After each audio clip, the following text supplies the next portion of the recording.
এজন্য মাযহাবের বাইরে কোনো রাস্তা নাই। আপনার মৌলবি যে কথা বলছেন না, কোরআন হাদিস দিয়ে বলছেন, আপনি যে ওর বক্তব্য শুনে আমল করছেন, ওটাও আপনার এক প্রকারের মাযহাব মানা হচ্ছে। কিন্তু আসল মাযহাব হচ্ছে চারটি, আরো ছিল তাদের মাযহাবের মাসলাগুলি কিতাবে সংরক্ষিত করা হয়নি, তার জন্য চারটি মাযহাবের কিতাব সংরক্ষিত করা হয়েছে, হিফাজত করা হয়েছে। এই জন্য চারটি মাযহাব ঠিক আছে। কিয়ামতের সকাল পর্যন্ত যত মুসলমান হবে এই চার মাযহাবের অন্তর্ভুক্ত তাকে হতেই হবে। জোরে বলুন সুবহানাল্লাহ। এখানে আরেকটা কথা আপনাকে বলে দিই, যে আমি ধরেন বাথরুম থেকে শাফি মাযহাবের লোক, আমার বাপ দাদা গোটা এলাকার 14 গোষ্ঠী দেশ সব শাফি মাযহাবের লোক। 50 বছর বয়স হওয়ার পর, 18 বছর বয়স হওয়ার পর বা 40 বছর বয়স হওয়ার পর আমি মাযহাবের শাফি ছেড়ে হানাফি মাযহাবে চলে গেলাম, মাযহাব চেঞ্জ করে দিলাম।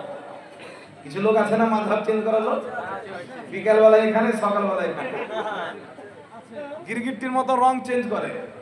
আচ্ছা, যেই ব্যক্তি একটা ছেলেকে দেখছি একদিন নামাজ পড়লাম, আমার পাশে আছে, আর আমিনের আওয়াজ শুনতে পাই না, দুদিন পর আবার খোদা না খাস্তা আমার পাশে হয়ে গেছে, দুদিন পর আমিন বলছে তো কানের পর্দা ফেটে যাবে। আমি ওকে ডাকলাম তো, যে সই হাদিসে পেয়েছি। আমি 2 দিন আগে কোন হাদিসে পেয়েছিলি? 2 দিন আগে যে আসতে আমি বলছিলাম কোন হাদিসে পেয়েছিলি? ওই মৌলবীর কাছে শুনেছিলাম। তখন ওর সামনে আমি যখন সই হাদিস খুলে দিলাম, নবী পাক আস্তে আমিন বলেছেন, নবী পাক জোরে আমিন বলেছেন।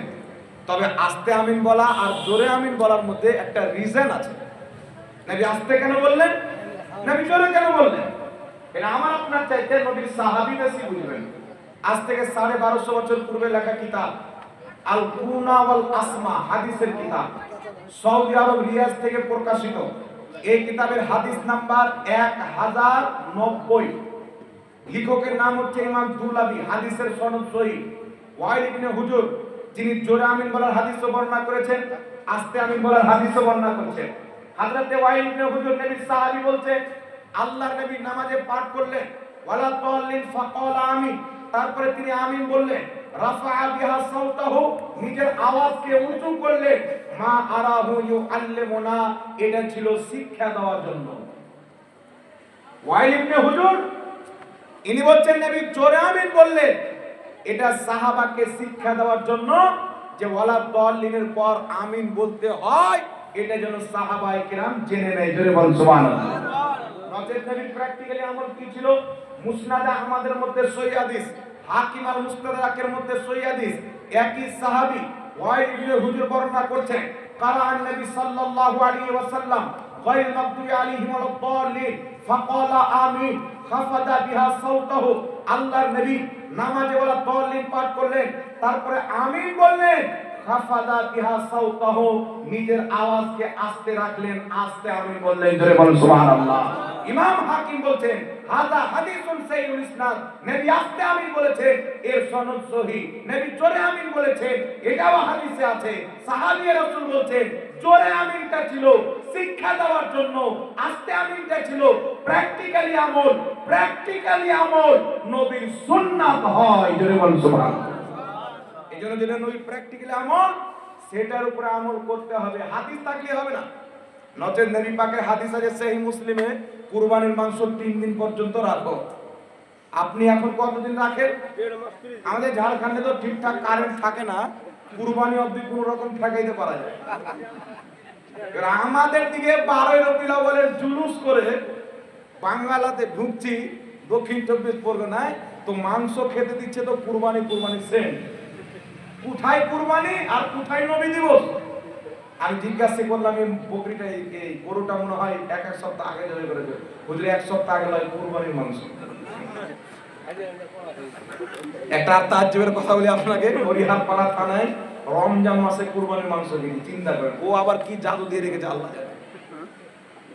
এতদিন পর্যন্ত রাখে, কিন্তু হাদিস তো কি আছে, 3 দিন অবধি রাখো। কিন্তু আরো হাদিস আছে, রাসূল পরবর্তী বলেছেন যতদিন পারবে ততদিন রাখো। তাহলে পূর্বের হাদিসটা কি হয়ে যাবে? মানসুখ হয়ে যাবে। তো হাদিসই সামনে রেখে দিলে আপনি বলেন হাদিসে পেয়ে গেছি, না বাবা, কোনটা হাদিস নাসিখ, কোনটা মানসুখ, কোনটা আমলযোগ্য, কোনটার প্রতি আমল করা যাবে না, আবু হানিফা, ইমাম শাফি, ইমাম মালিক, ইমাম আহমদ বিন হাম্বলের চাইতে বেশি পৃথিবীর কেউ বুঝে না। সুবহানাল্লাহ। ইনাদের চাইতে বেশি কেউ বুঝে না। এই জন্য ইনাদের বুঝকে মানার নাম হচ্ছে মাযহাব, মানে আল্লাহ বুঝার তৌফিক দান করুন। এইবার ক্লাসের বিরাদ ইসলাম একটা মাসলা আপনাদের সম্মুখে আর বলে দিই। মাসলাটা হচ্ছে, আমি নিজে যখন নামাজ পড়ি তো তাকবীরে তাহরিমা বানার পর সূরা ফাতিহা পড়ি, অন্য সূরা পড়ি, সানা পড়ি, তাউস পড়ি, রুকু সাজদা করি। তো রুকুতে যখন যাব বা আসব, দ্বিতীয়বার কিন্তু আমি হাত উত্তোলন করি না। এটাকে আরবিতে বলা হয় রাফা ইয়াদাইন, বাংলাতে বলা হয় হাত উত্তোলন করা। আর কিছু লোক রাগে বলে হাত ঝাড়োয়া, কয়েকটি এর নাম আছে। তো রাফা ইয়াদাইন আপনারা জানেন তো বাবা? জানেন না? আমরা নামাজ পড়ি তো রাফা ইয়াদাইন করি না। কিছু ভাই আছে তারা রাফা ইয়াদাইন করে, আর অনেক ভাই আছে এরা আগে রাফা ইয়াদাইন করতো না, পরে করে। মনে রাখবেন, যারা আস্তে আমিন বলতে এখন জোরে বলে, এদের ধারণা যে আস্তে আমিন বলাটা ভুল, তাই জোরে আমিন বলে। যারা আগে রাফা ইয়াদাইন করতো না, এখন রাফা ইয়াদাইন করে, এদের ধারণা হচ্ছে রাফা ইয়াদাইন না করলে নামাজ হবে না, তাই এরা রাফা ইয়াদাইন করে। যারা এইগুলো ধারণা নিয়ে রাফা ইয়াদাইন করে আমিন জোরে বলে, এদের নামাজ শয়তানের লিস্টে যাবে, এদের নামাজের লিস্টে যাবে না। কারণ নবী আস্তে আমিন বলেছেন, সহিহ হাদিস, নবীর সুন্নাত। নবীর একটি সুন্নাতকে নাজায়েজ মনে করে, একটি সুন্নাতকে অবৈধ মনে করে, আরেকটি সুন্নাতকে বা একটি তরিকাকে আপনি অ্যাকসেপ্ট করলেন, একটাকে ভুল বলে, তো আপনার ঈমান থাকবে? এই জন্য বলেন আপনার ঈমান থাকবে, আপনার আমল আল্লাহর দরবারে কবুল হবে। তো আজকে আমি সকালে শাফি আর বিকালে হানাফি, সকালে হানাফি বিকালে ওয়াহাবি, এরকম করা মানে নাফসের পূজা করা, ধর্ম মানা হয় না। এখান থেকে যদি আমি বেরিয়ে চলে যাই তো ওমরপুর যাব, লালগোলা হয়ে কাট মেরে চলে যাই তো বহরমপুর হয়ে যাব। তো একটা লোক চলতে চলতে চলতে চলতে চলে গেছে আপনার শহীদাপুর মাদ্রাসার কাজ, জঙ্গিপুর। জঙ্গিপুর গিয়ে বলছে, আমি আর এই হানাফি রাস্তায় চলবো না, আমি হানাফি রাস্তায় চলবো না, আমি আবু ওয়াহাবি মতের রাস্তায় যাব। ও বেটা ঘুরে লালবাগ হয়ে বহরমপুর হয়ে ওমরপুর যেতে যাচ্ছে। তো রাস্তায় অ্যাক্সিডেন্ট হয়ে মরে যাবে, তুমি ওমরপুর কি করে যাবে? শর্টকাট রাস্তা ছেড়ে মুসিবতের রাস্তাকে ধরতে যাচ্ছেন। রাস্তায় কত বাঘ হবে, ভাল্লু হবে। এই জন্য বাবা আপনাকে বলতে চাই, বুঝতে শিখবেন। শুনেন, আমরা আস্তে আমিন বলি, নবী পাক আস্তে আমিন বলেছেন। যারা আগে আস্তে আমিন বলতে, এখন কেউ হাদিস দিয়েছে জোরে আমিন বলছেন। আর বর্তমানে তো মিথ্যা প্রচার হচ্ছে হাদিসের নামে। জলঙ্গির বিমল দাসের বেটা তিনি বলতেছেন, কি বলছেন? যে সাহাবায়ে কেরাম এত জোরে আমিন বলতেন, মসজিদ গুম গুম করে আওয়াজ হতো। আমি চ্যালেঞ্জ করে বলতে চাই মুসলমান, পৃথিবীর কোন কিতাবে এমন কোন সহিহ হাদিস নাই যে সাহাবারা জোরে আমিন বলতেন তো মসজিদ গুম গুম করতেন। পৃথিবীর কোন কিতাবে কোন একটা সহিহ হাদিস কোন মুহাদ্দিস লেখেনি, বলেন সুবহানাল্লাহ। কোন মুহাদ্দিস লেখেনি। তবে জয়ীফ হাদিস আছে, মুসান্নাফ ইবনে আবি শাইবাতে জয়ীফ হাদিস আছে, বুখারীতে তালিক আছে, বাব আছে, কিন্তু হাদিস নাই। আর কেউ যদি বর্তমান গায়ের মুকাল্লিদের নিকটে জয়ীফ হাদিস মানে জাল হাদিস, তো এত জোরে আমিন বলা যে মসজিদ গুম গুম করবে, এটা বলা মানে জাল হাদিসে আমল করা, সহিহ হাদিসে। আর আস্তে আমিন বলা সহিহ হাদিসে বিদ্যমান। সারা পৃথিবীতে কেউ যদি আস্তে আমিন বলার হাদিসকে সহিহ প্রমাণ করতে পারে, কিয়ামতের সকাল পর্যন্ত মুসলমান সূর্য পশ্চিম দিকে উদিত হবে, নবীর আস্তে বলা আমিনকে কোন মাইলাল আপনার সহিহ প্রমাণ করতে পারবে না। বলেন আলহামদুলিল্লাহ। আলহামদুলিল্লাহ। এটা মনে করিয়েন না যে আপনার আমল হাদিসের খেলাফ আছে। এবার চলে আসেন বিরাদর ইসলাম, রাফা ইয়াদাইন করা কি আপনাকে বলছি, শুনেন। আগে একটা কথা বলে দিই, এই যে রাফা ইয়াদাইন করা যারা করে ওদের নিকটে কি? বাংলাদেশের দুজন মৌলবী দুটো কিতাব লিখেছে, আমি ওই দুটো কিতাব উমরপুরে কিনেছি। একটা কিতাবের নাম হচ্ছে জাল হাদিসের কবলে রাসূলুল্লাহ সাল্লাল্লাহু আলাইহি ওয়াসাল্লাম, এর লেখক হচ্ছে মুজাফফর বিন মহসিন। ইউটিউবে আপনারা দেখে থাকবেন। এর বক্তব্য হচ্ছে আল্লাহর নবী অনেক জায়গাতে ভুল করেছেন। একে আমি ভালো মানুষ মনে করতাম, যেই দিন তার এই কথাটা শুনলাম ওকে ডাইরেক্ট 3 তালাক দিয়েছি, জায়গাও চেঞ্জ করি। যে বলবে যে আমার নবী একাধিক জায়গায় ভুল করেছেন, তাহলে ওর কত ভুল হবে চিন্তা করছেন? আল্লাহ বলেন উতুল্লিন বাদা যালিকা জালিম। যারা আমার নবীর সম্মানকে খাটো করতে চায়, এদের মধ্যে পরই জন্ম শুদ্ধভাবে হয়নি, সবাই বেজন্মালো। আল্লাহ কোরআনে বলেছে, এটা আমি বলছি না। কুরআন পাকে কেউ যদি নবীর গুস্তাখি করে, মুসলিম নামের হোক, পুরোহিত নামের হোক, আপনার বৈদ্য নামের হোক, ইহুদি নামের হোক, খ্রিস্টান নামের হোক, এটা আল্লাহ পাক বিচার করেছে নবী মুস্তাফার শানে বেয়াদবি একমাত্র হারামজাদা ছাড়া কেউ করতে পারে না, কেউ করতে পারে না। আর আল্লাহর নবী কয়েক জায়গাতে ভুল করেছেন, এটা নবীর গুস্তাখি না নবীর প্রশংসা? এই জোরে বলেন, নবীর ভুল আজ পর্যন্ত কেউ বলেনি। দুঃখজনক হচ্ছে সৌদি আরবের একজন মৌলবীর সাথে তুর্কির একটা আপনার অ্যাঙ্কার, যাকে বাংলাতে সাংবাদিক বলা হয়, কথা বলছে। তো উনি বলছেন যে আল্লাহর নবী অনেক জায়গাতে ভুল করেছেন। তো অ্যাঙ্কার তুর্কির অ্যাঙ্কার হচ্ছে সুন্নি, তো বলছে আচ্ছা আল্লাহর নবী তো ভুল করেছেন, আপনারা যিনাকে ইমাম মানেন ইবনে তাইমিয়া, ইনি কি ভুল করেছেন? বলে ইবনে তাইমিয়া যা লিখেছে কোরআন হাদিস থেকে লিখেছে, এর কোনো ভুল হয়নি। তবে আল্লাহর নবী একাধিক জায়গায় ভুল করেছেন, এর দলিল হাদিসে আছে। চিন্তা করেন, এই মস্তিষ্কের লোক আজকে আপনার ইমানকে ধ্বংস করতে আসছে। মানুষের সামনে বলছে রাফায়দান করা জরুরি। জলঙ্গির বিমল দাসের একটি কিতাব লিখেছেন, অতি লিখছে রাফায়দান করা জরুরি। মুজাফফর বিন মহসিন লিখছে রাফায়দান করা জরুরি। আব্দুর রাজ্জাক বিন ইউসুফ একটি কিতাব লিখেছেন, কিতাবটির নাম হচ্ছে আপনার পরিচালিত সালাত বানাম রাসূলুল্লাহ সাল্লাল্লাহু আলাইহি ওয়াসাল্লামের সালাত। এই কিতাবের মধ্যে লিখেছে রাফায়দান করা জরুরি। কিন্তু তাদের পূর্বের ইমাম মুহাদ্দিসরা কি লিখেছে? যারা আহলে হাদিস মতকে, যারা ওয়াহাবি মতবাদকে তৈরি করেছে, এদের মাথার তার, এদের ইমামরা কি বলেছে রাফায়দান ব্যাপারে, একটু আপনাকে শুনিয়ে দিই। কিতাবটির নাম ফাতাওয়া উলামায়ে আহলে হাদিস, তৃতীয় খণ্ড, পৃষ্ঠা নাম্বার 154। এই কিতাবের মধ্যে লিখছে তারকে রাফায়দান সে নামাজ মে কোই খালাল নেহি আয়েগা। কেউ যদি রাফায়দান না করে তার নামাজের মধ্যে চুল পরিমাণেও কোনো ব্যাঘাত ঘটবে না। এটা আহলে হাদিসের ইমাম লিখছে ফাতাওয়া আহলে হাদিসের মধ্যে। শুধু তাই না, তারপরে চলে আসে আরেক জায়গা, ফাতাওয়া উলামায়ে আহলে হাদিস, তৃতীয় খণ্ড, 154 পৃষ্ঠা, একই জায়গায় নিচের দিকে লিখতেছেন রাফায়দান মুস্তাহাব হ্যায়। বলছেন রাফায়দান করা মুস্তাহাব, ভালো, করলে ভালো, না করলে কোনো অসুবিধা নাই। আর এরা লিখছে জরুরি। এদের ইমাম লিখছে করলে ভালো, না করলে কোনো সমস্যা নাই। এদের ইমাম লিখছে কেউ যদি না করে তার নামাজের চুল পরিমাণে কোনো ব্যাঘাত ঘটবে না। আর এরা লিখছে জরুরি, মানে ফরজ করতে হবে। আর যেটা জরুরি নয় ওটাকে জরুরি বানিয়ে নেওয়া হচ্ছে বিদআত। একমাত্র ফরজ বানানোর মালিক, জরুরি বানানোর মালিক আল্লাহ। আল্লাহর রাসূল ছাড়া পৃথিবীতে কেউ নাই মুসলমান। তারপরে চলে আসেন আরেকটি কিতাব, কিতাবটির নাম হচ্ছে হাদিয়াতুল মাহদি, লেখকের নাম হচ্ছে ওয়াহিদুজ্জামান, আহলে হাদিস ভাইদের গ্রহণযোগ্য কিতাব। এই কিতাবের মধ্যে লিখছেন রাফায়দান সে মানে কি মিসাল ফাতিহা মাহফিল মিলাদ সে মানা কি তারা হে। বলছে যেমন ফাতিহা মিলাদ করলে নেকি, না করলে গুনাহ নাই, তেমন হচ্ছে রাফায়দান করলে ভালো, না করলে কোনো সমস্যা নাই। মানে জরুরি নয়, এটা আমি বুঝাতে যাচ্ছি। তারপরে চলে আসেন কিতাবটির নাম ফাতাওয়া উলামায়ে আহলে হাদিস, তৃতীয় খণ্ড, 121 নম্বর পৃষ্ঠা, লিখছেন রাফায়দান করনা না করনা বরাবর হে। রাফায়দান করা না করা বরাবর, রাফায়দান করা না করা বরাবর, কোনো সমস্যা নাই। তারপরে শুধু তাই নয় মুসলমান, আরেকটি কিতাব, কিতাবটির নাম হলো উরফুল জাদি, লেখকের নাম নওয়াব সিদ্দিক হাসান কা ভোপালি। আহলে হাদিসের মাথার তাজ, ভারতের মাটিতে একটি জায়গা আছে ভোপাল। এই ভোপালে আহলে হাদিসরা এর টাইলস লাগিয়ে তাজমহলের মতো করে মাজার বানিয়ে রেখেছে। এরা বলছে আল্লাহর ওলিদের মাজার ভেঙে দাও, আর আব্বার মাজার ভোপালে বানিয়ে রেখেছে। এরা ঠিক আছে।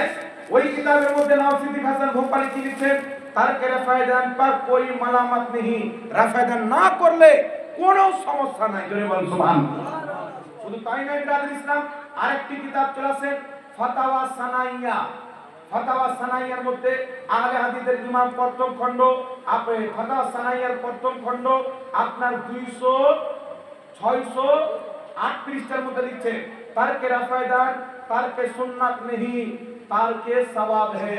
রাফায়দানকে না করা এটা সুন্নাতকে ছাড়া হয় না, বরং একটু নেকিকে ছাড়া হয়। তো যে রাফায়দান করলে একটু বেশি নেকি মিলবে, তবে সুন্নাত নয়। কথা বুঝছেন? তারপরে চলে আসে, তারপরে কিতাবটির নাম কি? কিতাবটির নাম হচ্ছে আপনার তালিকাতে সালফিয়া, আতাউল্লাহ হানিফ গায়র মুকাল্লিদ, প্রথম খণ্ড, 102 পৃষ্ঠার মধ্যে লিখছেন কি লিখছেন, दोनों अमल जायज है, मुझे রাফেদান করাও যায় না করাও যায়। কে লিখছে এগুলো? যারা রাফেদান করিয়ে মসজিদে দ্বন্দ্ব লাগাচ্ছে এদের ইমামরা লিখছে রাফেদান করা না করাতে কোনো সমস্যা নাই। এবার আপনাদের সম্মুখে হাদিস পড়ছি শুনেন। কিছু লোক আপনাকে হাদিস দিবে বুখারী থেকে, নবী মুস্তাফা সাল্লাল্লাহু আলাইহি সাল্লাম নামাজে রাফেদান করেছেন। হযরত আব্দুল্লাহ ইবনে উমর বর্ণনা করছেন আল্লাহর নবী রুকুতে যেতেন রাফেদান করতেন, রুকু থেকে উঠতেন রাফেদান করতেন। তাহলে হাদিস বাইরে বলে বুখারীতে হাদিস, তাই আমরা রুকুতে যাই রাফেদান করি, রুকু থেকে উঠি তো রাফেদান করি। নবী যখন করেছেন তো এটা সুন্নাহ। কিন্তু এ জানে না নবী যেটা কখনো করেছেন কখনো ছেড়ে দিয়েছেন, এটা মুস্তাহাব হয়, সুন্নাত হয় না। বুঝতে পারছেন? তারপরে ক্লাসে আরো তারা অনেক হাদিস পেশ করবে। আমি একটি হাদিস আপনাকে বলি, আবু দাউদ শরীফের মধ্যে সহিহ হাদিস, আল্লাহর নবী মুস্তাফা রুকুতে গেছেন রাফেদান করেছেন, রুকু থেকে উঠেছেন রাফেদান করেছেন, সিজদাতে গেছেন রাফেদান করেছেন, সিজদা থেকে উঠেছেন রাফেদান করেছেন। এখন যারা আহলে হাদিস ভাই রাফেদান করে এদেরকে জিজ্ঞাসা করেন তোমরা রুকুর টাইমে করো সিজদার টাইমে কেন করো না? এটাও তো সহিহ হাদিস। তারা উত্তরে বলছে কি হুজুর সিজদাটা নবী পরে ছেড়ে দিয়েছিলেন তাই আমরা ছেড়ে দিয়েছি। তো আমাদের উত্তর হলো রুকুটাও নবী পরে ছেড়ে দিয়েছিলেন তাই আমরা দুটোই ছেড়ে দিয়েছি। কথা বুঝতে পারলেন কি বললাম না? এবার বুখারীতে হাদিস কি নবী রাফেদান করেছেন তাই আব্দুল্লাহ ইবনে উমর নবীকে দেখেছেন তিনিও রাফেদান করেছেন, বুখারীতে হাদিস। কিন্তু পরবর্তীতে নবী যখন রাফেদান ছেড়েছেন আব্দুল্লাহ ইবনে উমরও রাফেদান ছেড়ে দিয়েছেন। সুবহানাল্লাহ।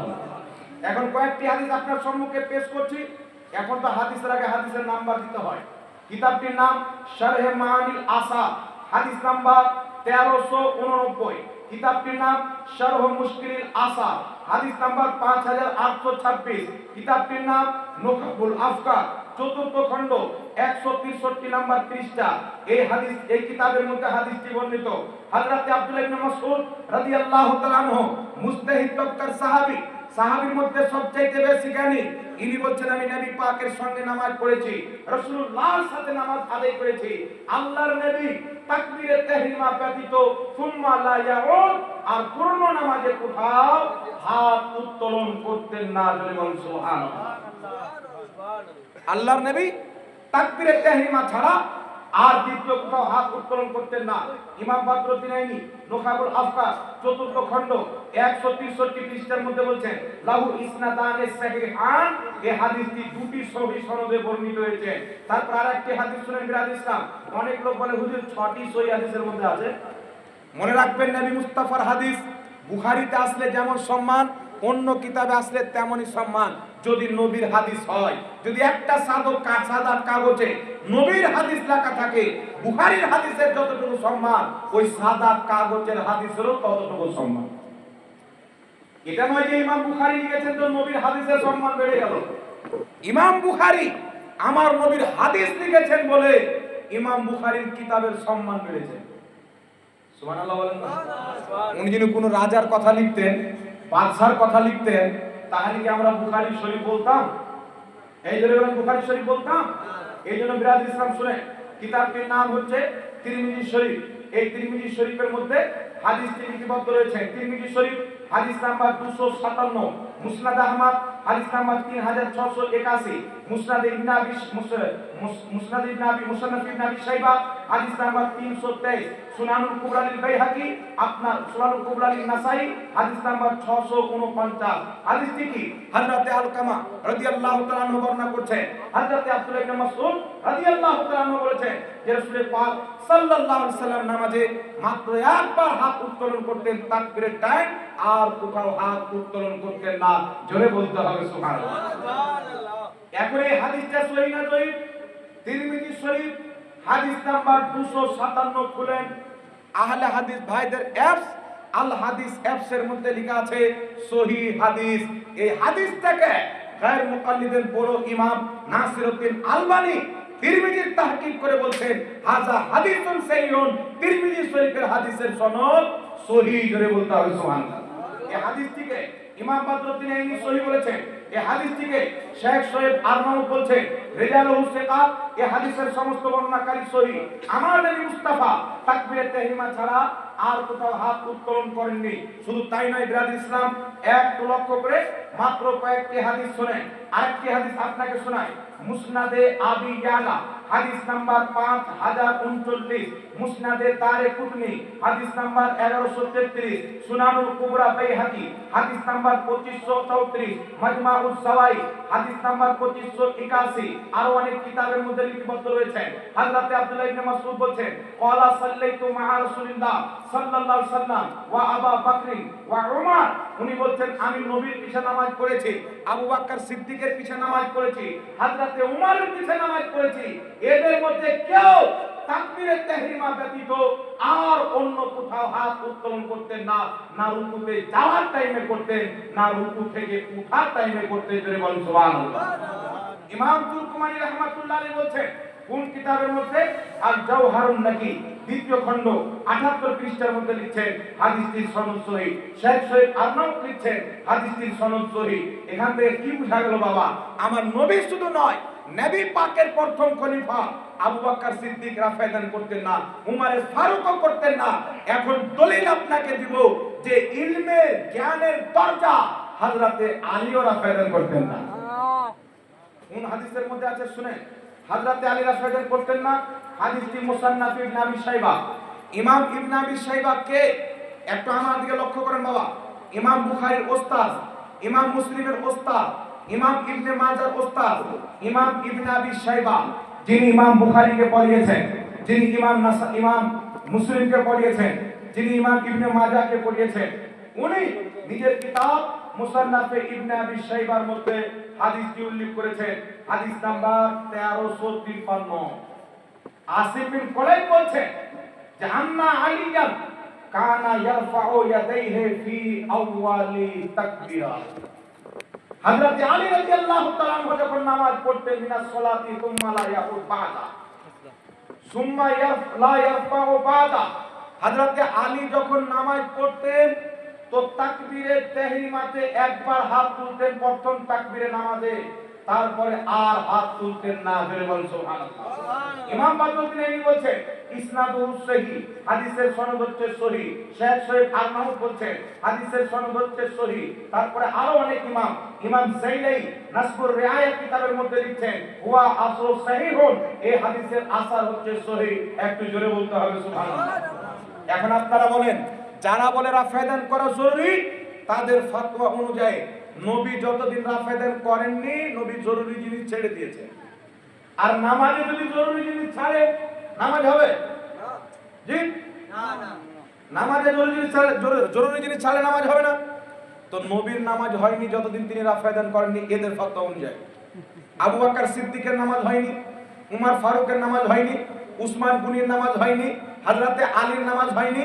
এমনকি যে আব্দুল্লাহ ইবনে উমর, যিনি বুখারীতে বর্ণনা করেছেন যে নবী রাফায়দান করেছেন, এই আব্দুল্লাহ ইবনে উমরের সহিহ হাদিস মুসান্নাফে ইবনে আবি শাইবার মধ্যে হাদিস নাম্বার 2452। হযরতে মুজাহিদ বলেন আব্দুল্লাহ ইবনে উমর নামাজ পড়তেন তাকবীরে তাহরিমা ছাড়া রাফায়দান করতেন না। জোরে বলুন সুবহানাল্লাহ।